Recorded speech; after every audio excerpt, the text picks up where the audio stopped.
La prochaine étape consiste à modifier un des fichiers de configuration qu'on pourra retrouver en se rendant dans le dossier Files, puis dans le dossier Setup.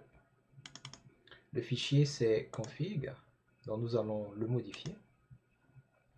Et ce que nous allons faire, c'est de rajouter dans la section configuration une petite ligne qui va troubler le cerveau de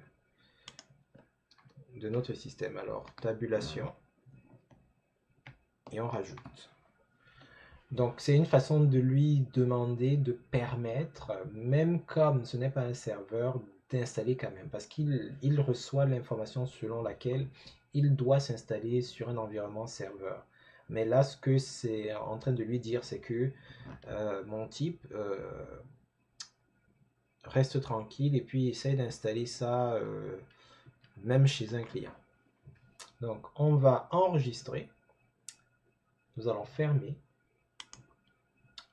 Nous allons remonter. Et là, on va lancer le setup.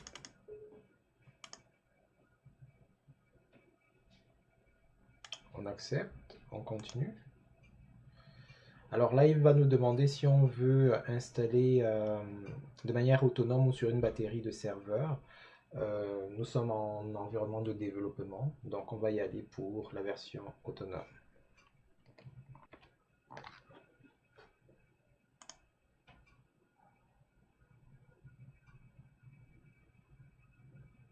Et ici, ce sera principalement un concours de patience, dépendamment de la puissance de votre machine, dépendamment de l'alignement des planètes dans le ciel, les choses iront plus ou moins vite, avec ou sans délestage, si vous avez des onduleurs ou pas,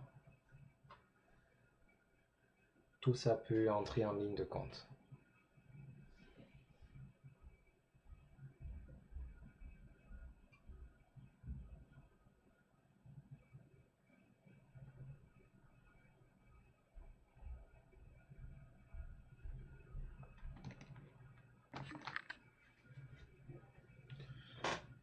Alors c'est souvent ça avec Microsoft, ça semble traîner pendant longtemps et puis subitement tout va très bien. Ou encore parfois c'est l'inverse, ça va très très rapidement et puis quand c'est sur le point de finir, ça met le temps que ça met.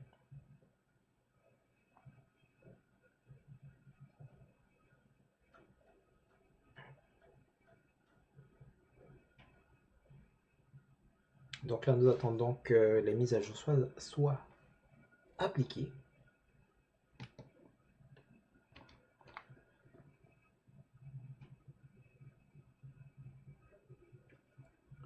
Nous touchons le but.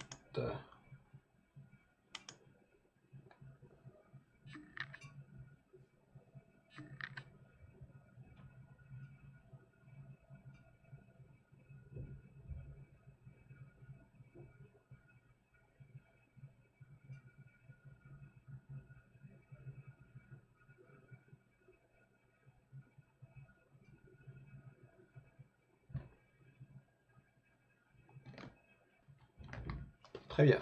L'installation est finalement terminée.